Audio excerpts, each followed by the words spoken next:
Kozhikode medical കോളേജിൽ വീണ്ടും ശസ്ത്രക്രിയാ പിഴവെന്ന് പരാതി. എല്ല് പൊട്ടിയതിനെ തുടർന്ന് ഇട്ട കമ്പിയാണ് മാറിപ്പോയത്. കാലിനിടേണ്ട കമ്പിയാണ് കൈക്കിട്ടതെന്നാണ് പരാതി. എല്ല് പൊട്ടിയതിനെ തുടർന്നാണ് കോതിപ്പാലം സ്വദേശി അജിത്തിനെ ശസ്ത്രക്രിയയ്ക്ക് വിധേയനാക്കിയത്. പിഴവ് മനസ്സിലാക്കിയപ്പോൾ വീണ്ടും ശസ്ത്രക്രിയ നടത്താൻ ആവശ്യപ്പെട്ടതായി അജിത്തിന്റെ കുടുംബം 24-നോട് പറഞ്ഞു. ഇന്നലെ ഓപ്പറേഷൻ കഴിഞ്ഞതാണ്. 12ന് 1 മണിക്കൂർ ഇടയിൽ ഓപ്പറേഷൻ കഴിഞ്ഞതാണ് ഓന്. വണ്ടി ആക്സിഡന്റ് ആയിട്ട് എല്ല് പൊട്ടിയിട്ട് കമ്പി ഇടണമെന്ന് പറഞ്ഞിട്ട്. അപ്പൊ അത് ഇന്നലെ കഴിഞ്ഞ് ഓനെ വാർഡിലേക്ക് കൊണ്ടുവരുമ്പോ പറഞ്ഞ എക്സ്റേ എടുക്കണമെന്ന്. അങ്ങനെ ഞങ്ങള് വാർഡിലേക്ക് എത്തിയതിന് ശേഷം ഞങ്ങൾ എക്സ്റേ എടുക്കാൻ കൊണ്ടുപോയി. പിന്നെ ഡോക്ടർ ഉണ്ടോലെ 2-3 പ്രാവശ്യം വന്നിട്ട് എക്സ്റേ കൊണ്ടുപോകുന്നത് നോക്കുന്നൊക്കെ ചെയ്യുന്നോലെ. അത് കഴിഞ്ഞതിന് ശേഷം 10 മണി ആയപ്പം ഇവരെ പോയിട്ടുണ്ടല്ലോ വിളിക്കുന്നു, അർജന്റ് ആയിട്ട് ഓപ്പറേഷൻ വേണമെന്ന്. രാത്രി 10 മണിക്ക് ഇവനെ സ്വകാര്യമായിട്ട് പോയിട്ട് ഇങ്ങനെ തട്ടി വിളിക്കുന്നു പോലും. അപ്പൊ കമ്പി മാറിയിരിക്കണമെന്നും പറഞ്ഞിട്ടാണ് ഇവനെ വിളിക്കുന്നത്. അതുവരെ ഞങ്ങളൊക്കെ ഉണ്ടായിരുന്നു. അപ്പൊ ഞങ്ങളോടൊന്നും പറയാതെ രാത്രി 10 മണിക്ക് സ്വകാര്യമായിട്ട് പോയിട്ടാണ് ഒരു പേഷ്യന്റിനോട് പറയേണ്ടത്. അവനോട് പറഞ്ഞത് അങ്ങനെയാണ്, കാലിന് 2 കമ്പി കഴിച്ചിട്ട് പോയി എന്നാണ് പറയുന്നത്. എന്താണുള്ളത് അവനെ അറിയുള്ളൂ. വിവരങ്ങളുമായി കോഴിക്കോട് നിന്ന് ചേർന്ന സമീർ സി മുഹമ്മദാണ്. Sameer, very good morning.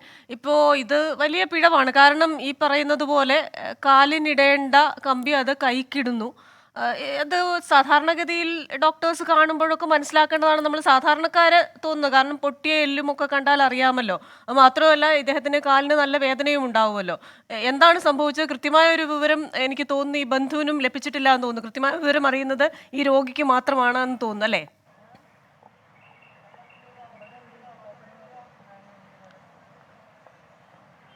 Christina, Smitha, ഇന്നലെ ഉച്ചയ്ക്കാണ് ഈ ഓപ്പറേഷൻ നടന്നത്. അതിന് ശേഷമാണ് രാത്രിയോട് കൂടെ തുടർച്ചയായിക്കൊണ്ട് ഈ എക്സ്റേ പരിശോധിക്കാൻ ഡോക്ടർ എത്തുന്നു. അതിൻ്റെ ഭാഗമായിക്കൊണ്ടുള്ള കാര്യങ്ങളിൽ പരിശോധിക്കുമ്പോഴാണ് ഇത്തരമൊരു ഗുരുതരമായ വീഴ്ച സംഭവിച്ചിട്ടുണ്ട് എന്ന് മനസ്സിലാക്കുകയും അതിനൊടുവിൽ രാത്രി തന്നെ പിന്നീട് മറ്റൊരു സർജറിക്ക് നിർദ്ദേശിക്കുകയും ചെയ്യുന്ന ഒരു സാഹചര്യമുണ്ടായത്. എന്നാൽ ഇപ്പോഴും ആ ഒരു രണ്ടാമത്തെ സർജറി നടത്തിയിട്ടില്ല. ഈ വ്യക്തി അജിത്ത് എന്ന കോതിപ്പാലം സ്വദേശിയായിട്ടുള്ള 24-കാരൻ ഇപ്പോഴും ഇവിടെ വാർഡിൽ തന്നെയാണുള്ളത്, കോഴിക്കോട് മെഡിക്കൽ കോളേജിലാണുള്ളത്. അജിത്തിൻ്റെ അമ്മ ഇപ്പോൾ നമുക്കൊപ്പം ചെയ്യുന്നുണ്ട്. അമ്മ മുഴുവൻ സമയവും അജിത്തിനൊപ്പം ഉണ്ടായിരുന്നതാണ്. അമ്മ, എന്നാണ് സംഭവിച്ചത്? ശനിയാഴ്ച ഇവിടെ കൊണ്ടുവന്ന് അഡ്മിറ്റ് ആക്കിയിരിക്കണേ ആക്സിഡൻ്റ് ആയിട്ട്. അപ്പം വെള്ളിയാഴ്ച അവർ പറഞ്ഞ് ശനിയാഴ്ച ഓപ്പറേഷൻ വേണ്ടി വരുന്നു. അങ്ങനെ ഞാൻ ഒരു നീതി മെഡിക്കലിലേക്ക് സാധനത്തിനൊക്കെ എഴുതി തന്ന് സാധനങ്ങളൊക്കെ ഞാൻ വാങ്ങി. 3500 ഉറുപ്പ്യേൻ്റെ സാധനം വാങ്ങിയിട്ട് അത് ഓലെടുത്തില്ല. പിന്നെ ഓപ്പറേഷൻ തിയേറ്ററിൽ കൊണ്ടുപോയിട്ട് 1000 ഉറുപ്പ്യേൻ്റെ സാധനം പിന്നെയും ഞങ്ങളെ കൊണ്ട് വാങ്ങിച്ച് അതാണ് ഓലെടുത്തത്. ആ സാധനങ്ങൾ അവിടെയൊക്കെ വെച്ച് പിന്നെ കമ്പീൻ്റെ ഇതിൻ്റെ പോയപ്പോൾ ഓല് പറഞ്ഞ് ഞങ്ങൾ തിയേറ്ററിലേക്ക് എത്തിച്ചോളാമെന്ന് പറഞ്ഞു. അപ്പം തിയേറ്ററിലേക്ക് ഓല് എത്തിച്ച കമ്പി ആയതിന് എന്താണെന്ന് ഞങ്ങൾക്കറിയില്ല സാറേ. പിന്നെ ഓല് എക്സ്റേ ഇത് ഓപ്പറേഷൻ കഴിഞ്ഞിട്ട് കൊണ്ടുപോകുമ്പോൾ എക്സ്റേ എടുക്കണമെന്ന് പറഞ്ഞു. എക്സ്റേ എടുത്തിട്ട് കൊണ്ടുവന്നപ്പോഴാണ് രാത്രി 11 മണിക്കുണ്ട് ഇവർ വന്നിക്കണം. ഇവർ എക്സ്റേ കൊണ്ടുപോവുക, ക്ലാസ്സിലിട്ട് നോക്കുക, എൻ്റെ അടുത്ത് വരിക, പിന്നെ രക്തം ടെസ്റ്റ് ചെയ്യാൻ പറഞ്ഞു, എമർജൻസി ആയിട്ട് ചെയ്യണമെന്ന്. അപ്പം ഞാൻ 5 മിനിറ്റിനെ കൊണ്ട് ഡോക്ടറിന് സീലച്ചെന്ന്, ഇത് ഞാൻ സീലച്ചതാണ്, ഇത് ചെയ്താൽ വേഗം നിങ്ങൾക്ക് ചെയ്ത് കിട്ടുന്നതാണ്. അത് ചെയ്ത് കൊണ്ടുവന്ന് ഇവർ നോക്കി. പിന്നെ വന്നിട്ടുണ്ട്, പിന്നെ എക്സ്റേ എടുത്ത് കൊണ്ടുപോകണം. എക്സ്റേ എടുത്ത് കൊണ്ടുപോയപ്പോൾ പിന്നെ വന്ന് പറയട്ടെ 11. അന്നേരം ആൾ മനുഷ്യനൊക്കെ അടങ്ങിക്കണേ. നിറയെ ആൾക്കാരായിരുന്നു. അവരൊക്കെ പോയി ഓപ്പറേഷന് വേണ്ടിയിട്ട് എൻ്റെ അങ്ങൻ്റെ വേറൊരു മോളും ഭർത്താവൊക്കെ വന്ന് ഓല് ഒരു 8-9 മണിയായപ്പോൾ ഓല് പോയി. 11 മണിക്ക് ഇവനോട് ഞാൻ നേരിട്ട് പറയുന്നത്, പെട്ടെന്ന് എമർജൻസി ആയിട്ടാണ് ഓപ്പറേഷൻ ചെയ്യേണ്ട ആവശ്യമുണ്ട്. അതെന്തിനാ സാറേ, എനിക്ക് ഇനി കമ്പിൻ്റെ ആവശ്യമില്ലല്ലോ, എൻ്റെ ഓപ്പറേഷൻ കഴിഞ്ഞ് എല്ലാ കമ്പി ലേശം പുറത്തേക്കാണ് തള്ളി നിൽക്കണതെന്ന്. അതെന്താ അങ്ങനെ തള്ളാൻ സാറേ, നിങ്ങൾ നോക്കിയിട്ട് വേണ്ട ചെയ്യണം. ഞാനൊരു കുട്ടിക്ക് നിങ്ങൾ അപകടം വരുത്തിയില്ലെന്ന് ഇവൻ പറഞ്ഞു. അത് ഈ നോക്കണമെങ്കിൽ എൻ്റെ കാര്യം പറയും, എൻ്റെ കാര്യം പോലെ തന്നെയല്ല ആ കുട്ടീൻ്റെ കാര്യം ചെയ്തത് നിങ്ങളെന്ന് പറഞ്ഞു. അത് പറഞ്ഞു ഓല അങ്ങോട്ട് പോയാൽ പിന്നെ ഈ ഡോക്ടർ വേഗം സാധനം എടുത്ത് പോയി. ഓപ്പറേഷന് ഇവിടെ വന്ന് പോലീസ് സ്റ്റേഷനിൽ ഞങ്ങൾ പരാതി കൊടുത്തു. ഇവിടെ ചെന്ന് പോലീസുകാരൊക്കെ വന്ന് വാർഡിലൊക്കെ വന്ന് ഓല് പറഞ്ഞു പെട്ടെന്ന് നിങ്ങൾക്ക് ഓപ്പറേഷൻ ചെയ്തിരുന്നു. ഓപ്പറേഷൻ ചെയ്യാൻ വേണ്ടി പറയാണ് ഇപ്പം ഓൽക്ക് സൗകര്യം ഇല്ലയെന്ന് ഡോക്ടർ വിളിച്ചു പറഞ്ഞിരിക്കുന്നു. ഇപ്പം ഇന്ന് 4 കുപ്പി മരുന്ന് ഇന്ന് നേരം വെളുത്താരം, എന്നാലും രാത്രി 2:30 മണിക്ക് 4 എണ്ണം ചെയ്തു. വേദനയ്ക്കുള്ള മരുന്ന് ഇങ്ങനെ കയറ്റി തന്നെ. ഇതിങ്ങനെ കുത്തി തറയ്ക്കുമ്പോൾ എവിടുന്ന് വേദന മാറാനാണ് സാറേ. ഇപ്പം ഇരുന്ന് കരയുക തന്നെയാണ്. അപ്പം എന്നോട് പറയും നിങ്ങൾ പോയിട്ട് സംഭവങ്ങളൊക്കെ പറയാം, അമ്മ എനിക്ക് വരാൻ വയ്യായിട്ടാണെന്ന് പറഞ്ഞു. ഞങ്ങൾക്ക് ഓപ്പറേഷൻ ചെയ്തിട്ട് കമ്പി ഒന്ന് മാറ്റി തന്നിട്ട് എന്താ ചെയ്തെന്നാ വേണ്ടിയില്ല, അത്രേ ഉള്ളൂ. ഇന്നിപ്പം ഓപ്പറേഷൻ പറഞ്ഞിട്ടുണ്ടോ? ഇന്ന് ചെയ്തു തരാമെന്നോ രാവിലെ ചെയ്യാമെന്നാ പറഞ്ഞത്. ഇപ്പം ഇന്ന് ഞായറാഴ്ച ആയിട്ട് ചെയ്യുക എന്താണെന്നുള്ളത് അറിയില്ല എന്ന് പറയപ്പോൾ ഇന്ന് ചെയ്തെന്തായാലും ഇന്ന് രാവിലെ ചെയ്യാമെന്ന് പറഞ്ഞിരിക്കുന്നു. ചെയ്ത് കിട്ടിക്കാണിച്ചാൽ വേണ്ടില്ല. ഇനി കരച്ചിൽ എത്ര വേദനയുടെ മരുന്നാ കയറ്റുന്ന ശരീരത്തിലേക്ക്. കമ്പി ഇട്ടത് ഇത് ഇന്നലെ കൊണ്ട് തന്നതാ കമ്പി, കൈക്ക് ഇടാനുള്ള കമ്പി കൊണ്ട് തന്നതാ. അത് എന്തായിട്ട് നിങ്ങൾ വന്നാൽ മതി, വിളിക്കുമ്പോൾ പെട്ടെന്ന് വരണമെന്ന്. അപ്പോൾ അവൻ പറഞ്ഞു ഞങ്ങൾക്ക് പെട്ടെന്നൊന്നും വരാൻ കഴിയില്ല, എനിക്ക് ആരും ഇല്ലാത്തത്, എനിക്കുള്ള സ്നേഹിതന്മാരെ ആരും വിളിച്ചെത്തിയിട്ട് ഞാൻ ചെയ്യാൻ വരുള്ളൂ.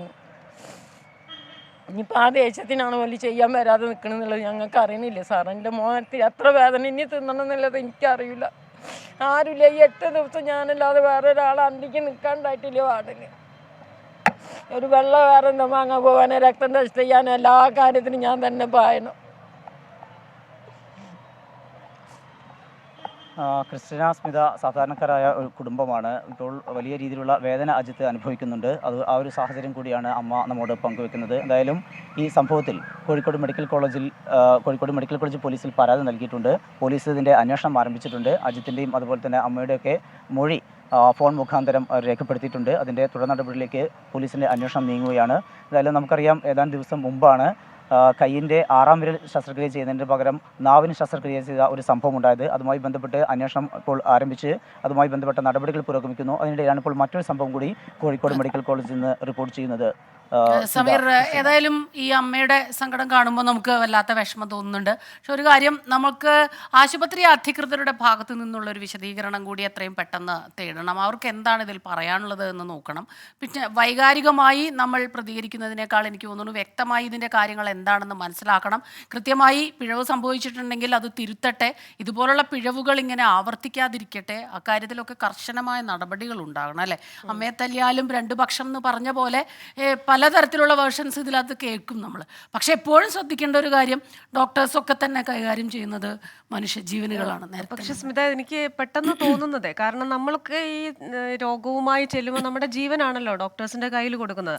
അപ്പോൾ നമ്മൾ അവിടെ ചെല്ലുമ്പോൾ നമുക്ക് ഇതിനെക്കുറിച്ചൊന്നും യാതൊരു ധാരണയില്ല. ഇപ്പോൾ ആ സാധാരണക്കാരിയായ അമ്മയ്ക്ക് ഇതിനെക്കുറിച്ച് കൃത്യമായ ഒന്നും അറിയില്ല. അപ്പം കറക്റ്റായി എന്താണ് അവർക്ക് മനസ്സിലാകുന്ന ഭാഷയിൽ പറഞ്ഞത് ആശ്വസിപ്പിക്കണം. കാരണം അമ്മയുടെ സങ്കടം മകൻ അനുഭവിക്കുന്ന ആ വേദനയിലാണ്.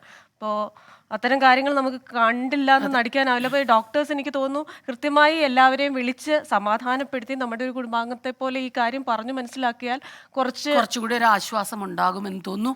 അപ്പോൾ ക്ഷമിക്കണം, ഈ വിഷയം എന്താണെന്ന് കൃത്യമായി പരിശോധിക്കട്ടെ. തുടർ വാർത്തകൾ വരും സമയങ്ങളിൽ അതിൻ്റെ കൂടുതൽ വിവരങ്ങൾ ലഭിക്കുന്നതനുസരിച്ച് നമ്മൾ പ്രേക്ഷകരിലേക്ക് എത്തിക്കുകയും ചെയ്യും.